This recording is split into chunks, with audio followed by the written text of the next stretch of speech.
ये बात को समझे कि मानव के चोले में आदमी को कर्मों का फल भोगना ही पड़ता है, चाहे वो ब्रह्म अवतार लेकर ही क्यों न आए।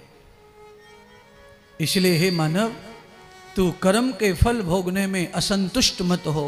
चाहे कितने भी कष्ट हों, दुख हों, वो भी तेरे कर्मों का फल है, उसमें असंतुष्ट नहीं हो। अत्यधिक व्याकुल मत हो, अत्यधिक परेशान मत हो, क्योंकि ये तेरा ही कोई फल है, तेरे ही कर्म का कोई परिणाम है और ये जीव के रूप में तुझे भोगना है। भगवान का ध्यान कर, भगवान की शक्तियों का आलिंगन कर, जिससे ये जो समय आया है ये जल्दी से जल्दी समाप्त हो जाए, खत्म हो जाए। किचन में धुआं हो जाता है कभी कभी छोंक का, तो वो धुआं जल्दी से बाहर जाए, उसके लिए खिड़की में एक फैन लगा हुआ है, उसको एडजस्ट फैन कहते हैं। जैसे ही पंखा चलाते हैं किचन का धुआं बाहर जाने लगता है, किचन में शांति आने लगती है। ऐसे ही हमारे जीवन में जब घुटन हो, जब कोई पाप तुम्हें घेर ले, जब कोई कष्ट तुम्हें घेर ले, जब तुम्हारे जीवन में कोई तकलीफ आ जाए, उस समय वो एडजस्ट फैन की तरह परमात्मा को चिंतन करो, उसका ध्यान करो, जिससे आई हुई परेशानी तकलीफ बाहर चली जाए और तुमको शांति प्राप्त हो, शालून प्राप्त हो। इसके सिवाय और कोई मार्ग नहीं है शांति का। चाहे आप कितनी भी शांति करवा लो, पूजापा करवा लो, पाठ करवा लो, पर वो क्षणिक क्षणिक होगा। अगर आपको परम शांति ही पानी है तो शांति का एक ही तरीका है, और वो तरीका क्या है? 2 पंक्तियों के साथ। जगत में चिंता मिटी है उनकी जो तेरे चरणों में आ गए हैं, वही तो जग में हरे भरे हैं जो तेरे चरणों में आ गए हैं। जगत में चिंता मिटी है उनकी जो तेरे चरणों में आ गए हैं, वही तो जग में हरे भरे जो तेरे चरणों में आ गए। जगत में जग में हरे भरे जो तेरे चरणों में आ गए, वही तो जग में हरे भरे जो तेरे चरणों में आ गए। तेरे चरणों में आ गए जो तेरे चरणों में आ गए, वही तो जग में हरे भरे हैं, वही तो जग में हरे भरे हैं, वही तो जग में हरे भरे हैं, वही तो जग में हरे भरे हैं जो तेरे चरणों में आ गए, जो तेरे चरणों में आ गए। जगत में चिंता मिटी है उनकी जो तेरे चरणों में आ गए। जगत में चिंता मिटी है उनकी जो तेरे चरणों में आ गए। जगत में चिंता मिटी है उनकी जो तेरे चरणों में आ गए।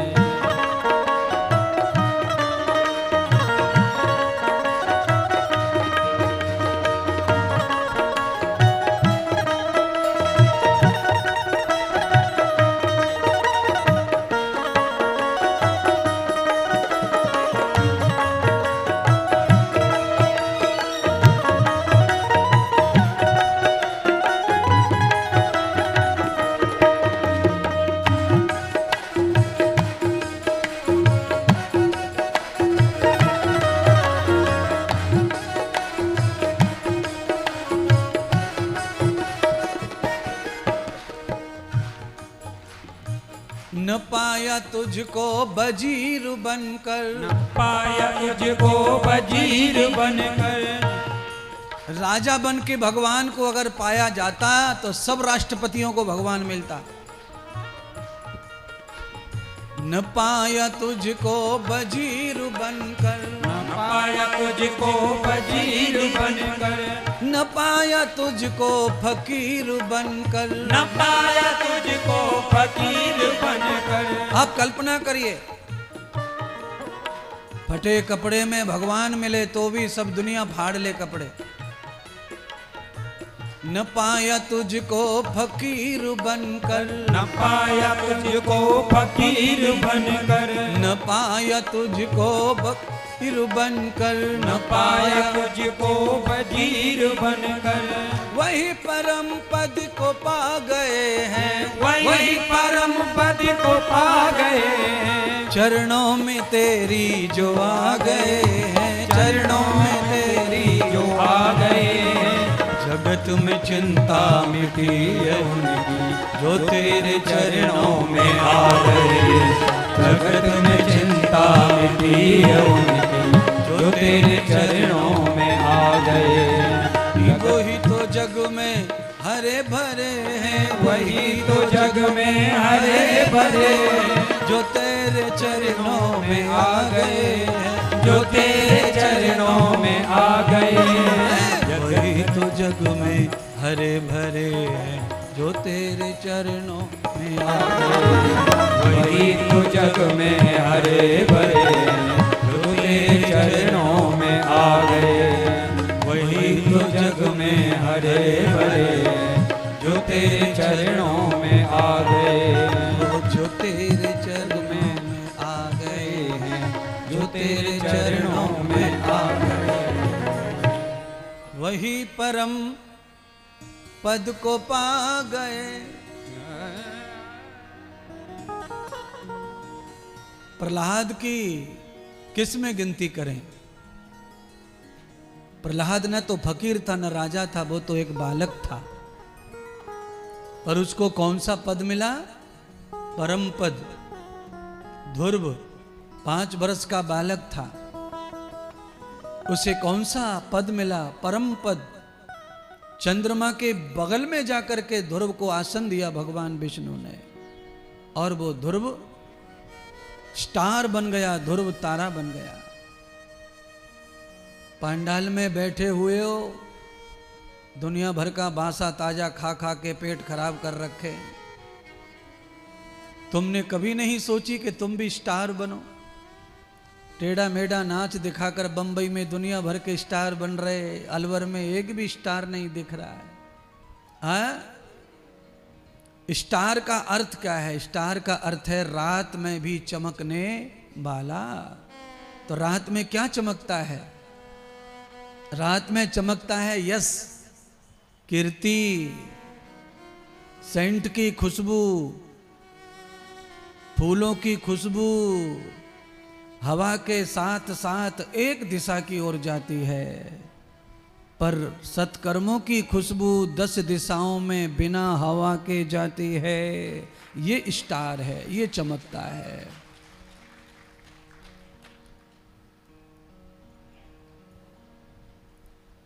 ये 6 दिनों में आप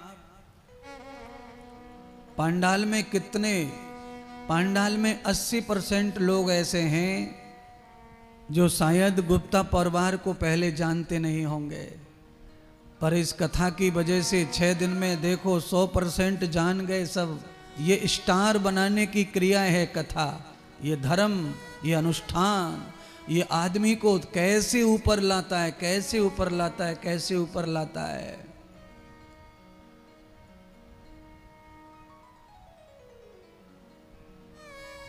दूसरों को देखकर हमको सीख लेनी चाहिए। हमारा भी ऐसे कुछ नाम निकले समाज में।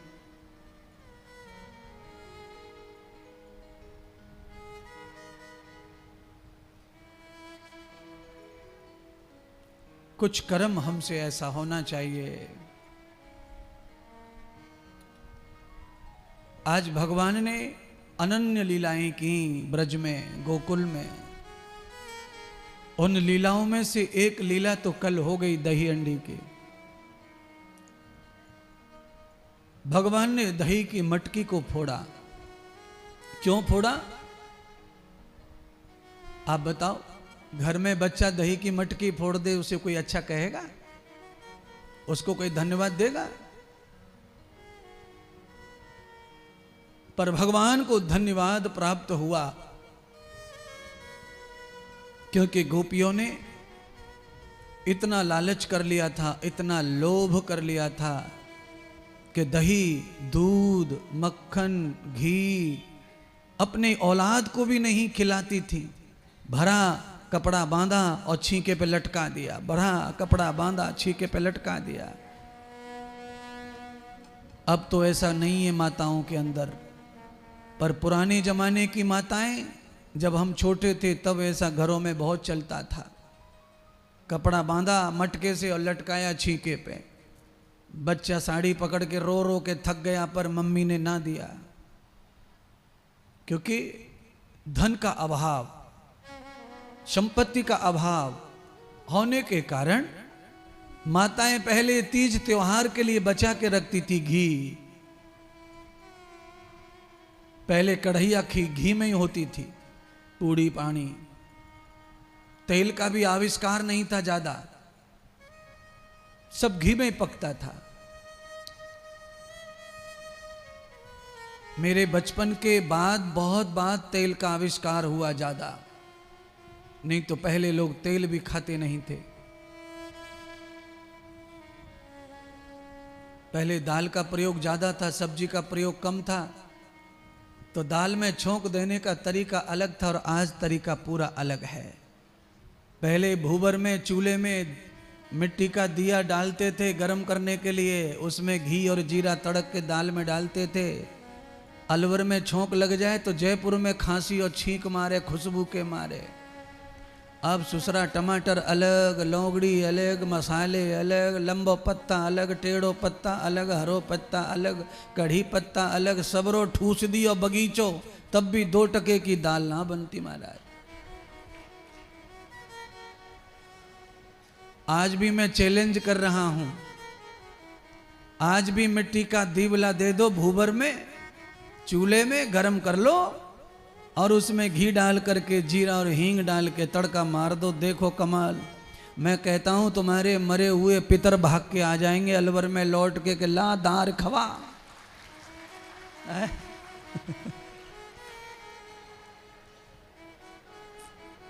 सत्यानाश कर दियो है दार को, गरम मसाले डाल डाल के, दे मसाले दे मसाले।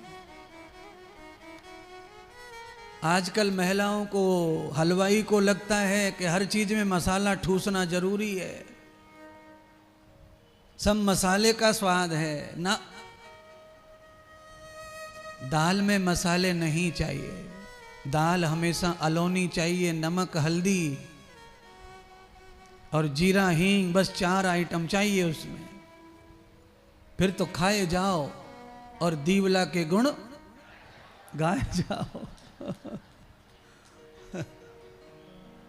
बस हो गया, कथा का फल मिल गया तुमको।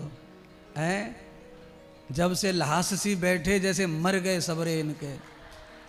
है श्राद्ध पक्ष में कम याद आ रही दादा के, देख लो।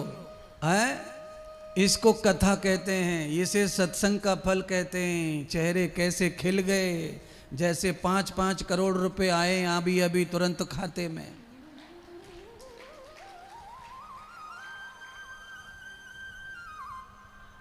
दस 15 मिनट लगते हैं सारे पाप खत्म होने में भागवत में आकर के। जैसे ही पाप खत्म होता है चेहरे पर मुस्कुराहट आने लगती है, प्रसन्नता आने लगती है। कहां हंसोगे, कहां प्रसन्न होंगे बताओ? अच्छा, सब अपने अपने सिर पे हाथ रख के सौगंधे खाओ। ये खाओ कि मैं अपने सिर की सौगंधे खा के कह रहा हूं, कह रही हूं, मैं सच के सिवाय कुछ नहीं बोलूंगा। और घर में मैं 3 साल से नहीं हंसा, सच कह रहा हूं। अरे सच बोलने में क्या जा रहा है, मुझे तो सच समझता है, मुझे पूरा सच समझता है। घर में हंसी नहीं है किसी को, चाहे मियाँ बीवी हो, चाहे बेटा मम्मी हो, चाहे पति पत्नी हो। अकेले भी बैठे होंगे बिस्तर पे तो भी हंस नहीं सकते, खुश नहीं हो सकते। एक दूसरे को देख के लड़ने बैल की तरह टेढ़ी टेढ़ी आंखें देखे मोबाइल में से। बोलो, ये जगह है धर्म की, ये धर्म क्षेत्र है। यहां आकर धीरे धीरे आदमी को खुशी आती है, आनंद आता है, प्रसन्नता आती है। क्यों? पाप का नाश होता है, यहां पाप क्षमन होता है, पाप नष्ट होता है। जैसे धूप का तेज बढ़ता है, घी पिघलकर पूरे इमर्तमान का नीचे बैठ जाता है, सारे के सारे इमर्तमान में कांच कांच कांच दिखता है, घी पैंदे में बैठ जाता है। ऐसे ही भागवत का तेज बढ़ता है, सारे पाप नष्ट हो जाते हैं पाताल में, और चमक आने लगती है कांच में। और जब चमक आती है तो चेहरा बिना पाउडर के चमकता है, फिर लगाने की जरूरत नहीं है। अंदर से जब प्रसन्नता मर जाए, अंदर की खुशी मर जाए, तो फिर कितनी भी महंगी पोत लो, फिर चमक ना आ सकती। फिर तो आदमी मरा हुआ ही दिखता है। अंदर कुछ खुशी हुई, परमात्मा पैदा करे, ईश्वर पैदा करे, परमात्मा अंदर जागृत हो जाए, तो अपने आप आपका चेहरा खुश होता है। आज भगवान ये लीला माखन की करके आज अकेले छत पर खड़े हैं, खिलौनों के साथ खेल रहे हैं। इतनी देर में माता सरस्वती ब्रह्मा की पत्नी ने भगवान को देख लिया, दृष्टि पड़ी भगवान पर, ब्रह्मा जी से लड़ पड़ी माता सरस्वती। सरस्वती ने कहा कि सारी देवी देवता भगवान श्री नारायण का दर्शन कर आए ब्रज में, मैं अभागी आज तक दर्शन नहीं कर पाई, और इतने बड़े हो गए कि अब वो खिलौनों से खेलना बंद कर देंगे, तो मैं कब जाऊंगी और कब उनको उपहार खिलौना भेंट करूंगी, मेरे तो मन के मन में रह जाएगी। तब तत्काल ब्रह्मा जी ने सरस्वती की इच्छा पूरी करने के लिए एक सुंदर सी बांसुरी का निर्माण किया। 9 छिद्र डाल दिए बांसुरी में। नवद्वाराम अयोध्याम, 9 द्वार की अयोध्या बना दी बांसुरी। जरा अपने शरीर के बारे में सोचो, आप अपने शरीर के छिद्रों को गिनो, आपके शरीर में कितने गेट हैं, कितने मुख्य दरवाजे हैं, गिनो, गिनती करो, एक एक पर ध्यान डालो, आपको समझ में आएगा कि 9 दरवाजे हैं मेरे शरीर में, ब्रह्मा जी ने बनाए हैं। वही ब्रह्मा जी ने बांसुरी में 9 दरवाजे बनाए।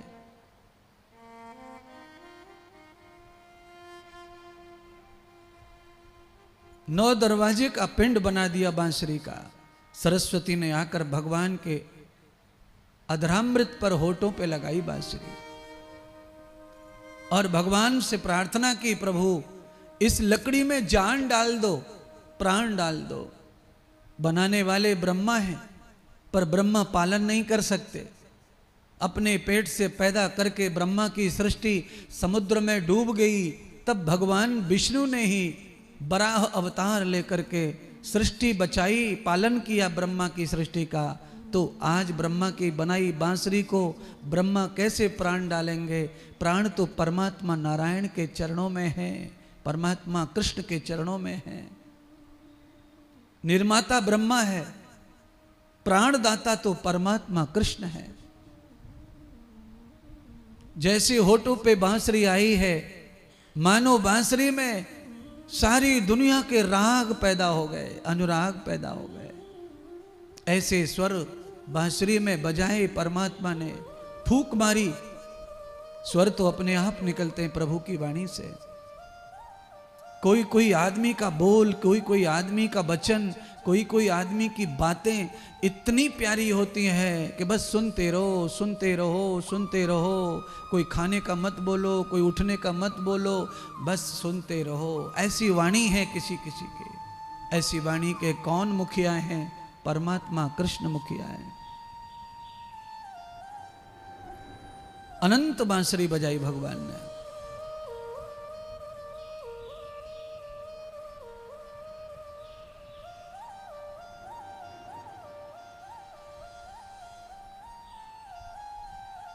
जैसे ही बांसुरी बजी, गांव की गोपियां इकट्ठी हो गईं, भगवान के चरणों में प्रार्थना करने लगीं कि इस बांसुरी को अब बंद मत करो, आप इस बांसुरी को नित्य श्रवण कराओ। जब से तुम्हारी बांसुरी की ध्वनि सुनी है, खाना पीना सोना सब अब व्यर्थ लगता है, क्योंकि तुमने तो प्राण डाल दिए हमारे जीवन में। 5 प्राण शरीर में होके भी शरीर मरा हुआ जैसा था।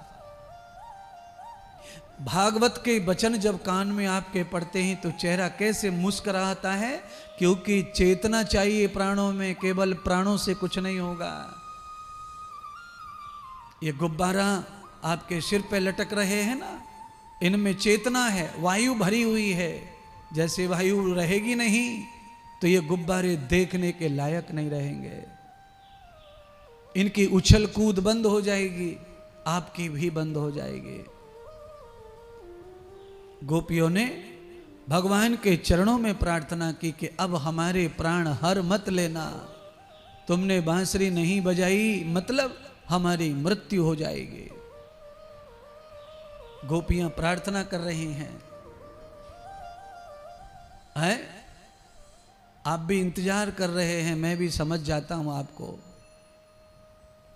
ओ मुरली वाले तू मुरली बजाना, नहीं तरसाना, है मुरली की तान से। अरे मुरली बजाओ बड़ी शान से। ओ मुरली मुरली वाले तू मुरली बजाना, नहीं तरसाना, तू मुरली की तान से। हे मुरली बजाओ बड़ी शान से। ओ मुरली वाले तू मुरली बजाना, नहीं तरसाना, तू मुरली की तान से। और मुरली बजाओ बड़ी शान से। ओ मुरली वाले तू मुरली बजाना, नहीं तरसाना, तू मुरली की शान से। मुरली बजाओ बड़ी शान से।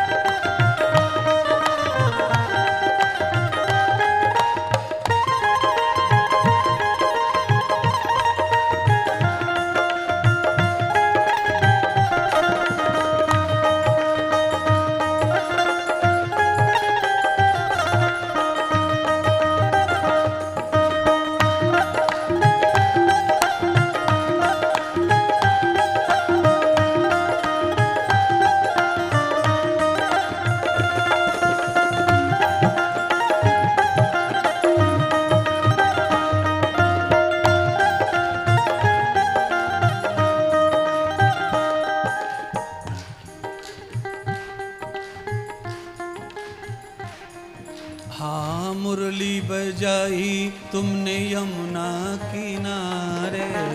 मुरली बजाई तूने यमुना किनारे।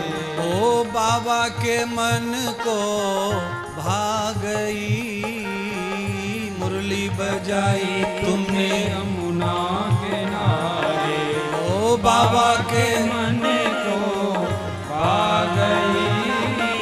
ओ नंदलाला ओ गोपाला, ओ नंदलाला ओ गोपाला, हमको न तड़पाना अपनी पाँव से।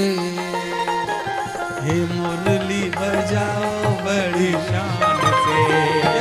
मुरली वाले तो मुरली बजाना, नहीं तड़पाना, तो मुरली की तान से। हाँ मुरली बजाओ बड़ी शान से।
मुरली बजाई तूने मधुबन में आकर, राधा के मन को भा गई, राधा के मन को पा गई। मुरली बजाई तूने मधुबन में जाकर, राधा के मन को भा गई, राधा के मन को पा गई। हे नंद लाला हे गोपाला, हे नंद लाला हे गोपाला, मुरली बजाना मीठी तान से, मुरली बजाना बड़ी शान से। हे मुरली वाले तू मुरली बजाना नहीं कर पाना, ये मुरली की तान से। ये मुरली बजाना बड़ी शान से। ओ मुरली वाले तू मुरली बजाना नहीं कर पाना, तू मुरली की तान से। तू मुरली बजाना बड़ी शान से।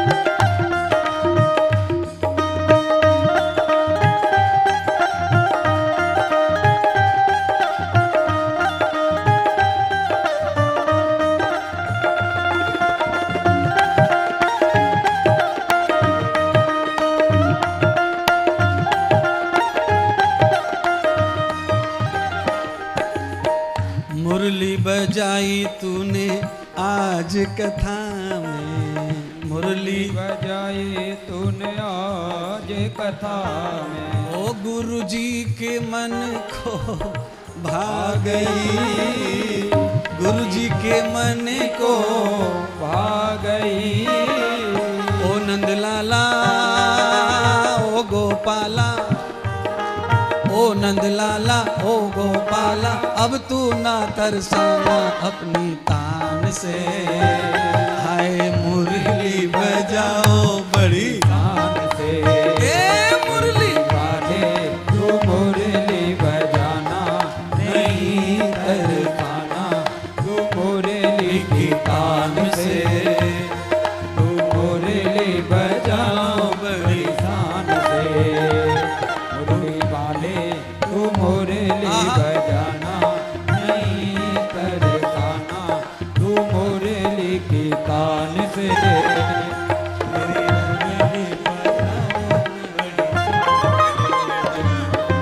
मुरली बजाओ बड़ी शान से।